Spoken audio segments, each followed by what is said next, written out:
managing to swing some units around to finish it off.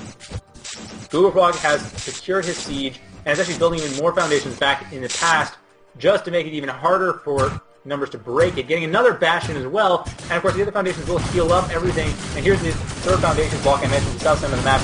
We are going to see Numbers just throw his units against the wall, and they're going to splatter like eggs. Okay, so this is rather violent. Well, anyway.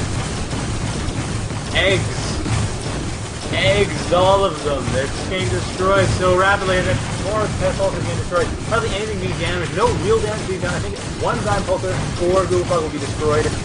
So it's a bit of cash loss, but still, that's not the base. So at this point, Numbers, GoogleFrog sleep it. GoogleFrog can, if he realizes it, will probably actually just attack the main directly. He's got this siege up a lot earlier than he did against Stalka, and he will be able to very easily set up his attack force in order to go for the final blow. From his point of view, it's GoogleFrog's point of view that is, it's in his favor. Numbers' point of view probably isn't quite as bad as it was, or is here, but it will be once that red timeline comes along. Numbers trying to do what he can, but those forces are completely dead. Getting rid of one Zion Pulsar, and that's about it. Numbers' point of view, like I said, Numbers' point of view is a bit more favorable, but even then, the Shin Churches are dealing enough damage that it's not going to be enough. Numbers will not be able to hold this off. The Shin Churches are coming in, even from his own point of view, and will be able to destroy the main base at their leisure. But hopefully not too much leisure, because I'd like to go to bed at some point tonight. So we will have GoogleFrog coming in very quickly to deal with this. I'm sure he has no reason to dawdle. He will be able to get rid of the main base in a hurry. And really, he has, I mean, like I said, he has Halkins last before. He's got Shin Halkins now. At his own time, it's about 2 minutes down from where Numbers is, and it's about 2 minutes up from when I was talking before about the big attacks. So, yeah, there is nothing that Numbers can really do right now. GoogleFrog will probably end up getting Gate Tech in the next 3 or 4 minutes, I would guess. And once that happens, then it'll be definitely game. If GoogleFrog doesn't just go for the main crush right now.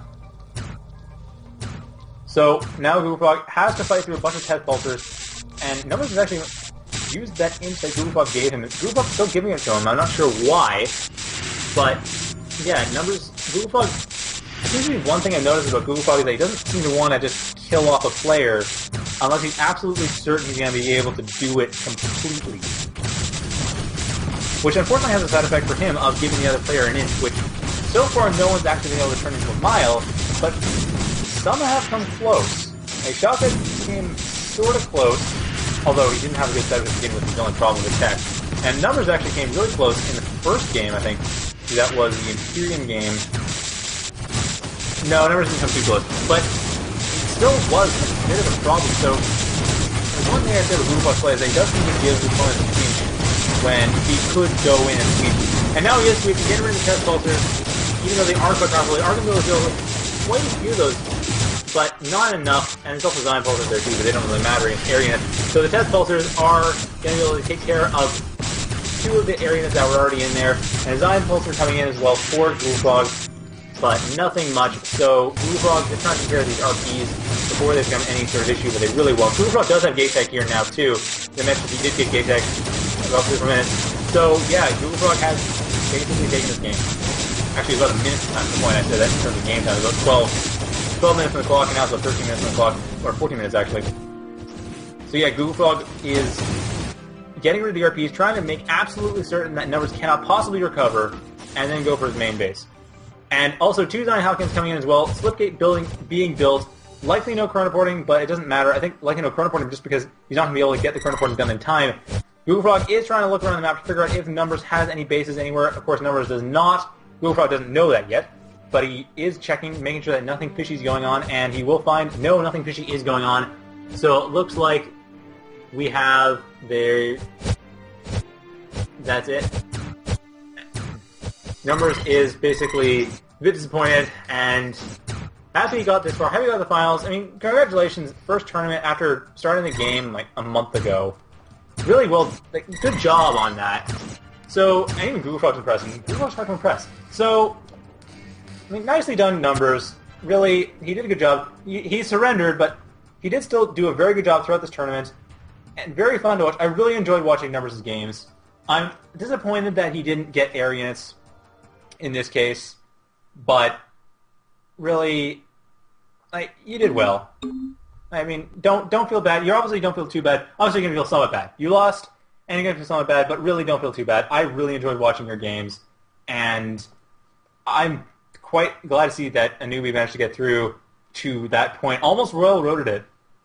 Anyway, congratulations to GoogleFrog for winning the Temporal Anomalies Season 1, your second tournament win. And that is going to be it pretty soon. So I want to say thank you to Merovingian very much for organizing this. Thank you for all the Achron community for being so understanding and being so patient with all the technical difficulties. And the fact that this is just a random community organized tournament.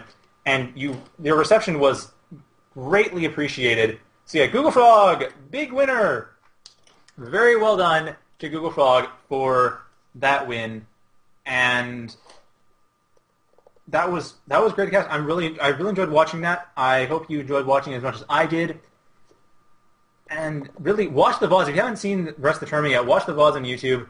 There are lots of entertaining games there. Unfortunately, a bit long because of the way that things set up. I will have this split into parts. But thank you for watching. Thank you very much for support, everyone in the Achron community. Thank you very much, Hazardous Software, well, Dr. Chris Hazard and Mike Resnick, for helping out with all the developing the scripts for some of the stuff like the tournament. That little display in the corner was an extension on the Observer monitor that I'd said before, which also got help from them. And also just the fact that their support on this whole thing, their enthusiasm about it, their enthusiasm about the community. I'm really glad about it. It's really nice to see developers who really like their communities and who are receptive to their communities, very open about things. It's really refreshing to see. So thank you guys very much for all the support, for all the both moral support and technical support. And so yeah, I hope you enjoyed that. Thank you guys for watching, and hopefully you enjoyed this as much as I did. And I think that's about it. So everyone, have a good night.